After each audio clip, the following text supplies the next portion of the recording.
राज्यातील स्थानिक स्वराज्य संस्थांच्या निवडणुकीबाबत उद्या मंगळवारी सर्वोच्च न्यायालयामध्ये सुनावणी होणार आहे। अनेक स्थानिक स्वराज्य संस्थांमध्ये 50% आरक्षणाची मर्यादा ओलांडण्यात आली। 15 जिल्ह्यांमध्ये सरपंच आरक्षणातही 50%चा निकष पाळला गेला नसल्याची बाब समोर आली आहे। तेलंगणात सुद्धा 50%ची मर्यादा पार केल्याने उच्च न्यायालयाने ताशेरे ओढताच राज्य निवडणूक आयोगाने तिथल्या निवडणुकांना स्थगिती दिली। त्यामुळे महाराष्ट्राबाबत कोणता निर्णय होतो याकडे आता लक्ष लागले। अधिकचे तपशील देत आहेत प्रतिनिधी शिवाजी काळे। शिवाजी, महाराष्ट्रातील खरं तर नगर परिषदा आणि नगरपंचायतीसाठी निवडणुका जाहीर झालेल्या आहेत, मात्र त्यातील अनेक ठिकाणी 50%ची मर्यादा जी आहे ती ओलांडण्यात आलेली आहे। के कृष्णमूर्ती यांच्या घटनापीठाच्या जो निर्णय होता, निकाल होता, त्यानुसार त्याचं उल्लंघन झालेलं आहे आणि या संदर्भामध्ये विकास गवळी यांनी सर्वोच्च न्यायालयामध्ये याचिका केलेली आहे।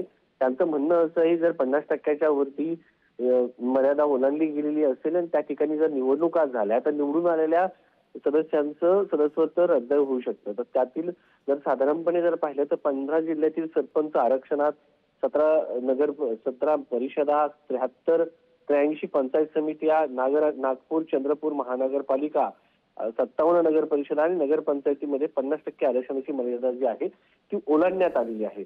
त्यामुळं ही जी निवडणूक आहे या ज्या भागामध्ये साधारणपणे 50%ची आरक्षणाची मर्यादा जी आहे ती ओलांडण्यात आलेली असेल त्या भागामध्ये निश्चितपणे निवडणुका ज्या आहेत त्या पुढे ढकलल्या जाणार आहेत। कारण असे दाखले आपल्याला इतर राज्यामध्ये देखील पाहायला मिळाले आहेत। तेलंगणामध्ये देखील अशाच पद्धतीने 50%ची मर्यादा जी ओलांडण्यात आली होती त्या भागामध्ये निवडणुका ज्या आहेत त्याच्या निवडणूक कार्यक्रमात बदल करण्यात आला होता।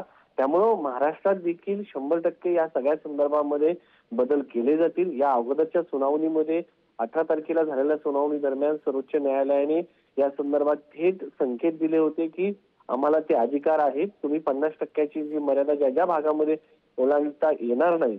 त्यामुळं सगळ्यात थोडक्यात म्हणजे सर्वोच्च न्यायालयाने हे सांगितलं की इलेक्शन कमिशन एक स्वायत्त बॉडी आहे, त्याच्यामध्ये आम्हाला हस्तक्षेप करायचा नाही, मात्र तुम्ही जर नियमाच्या बाहेर जात असाल तर आम्ही हस्तक्षेप करू शकतो, तुम्हाला आमचे पॉवर माहिती आहे। ते एकंदरीत न्यायालयाने यापूर्वी निर्देश दिलेले आहेत।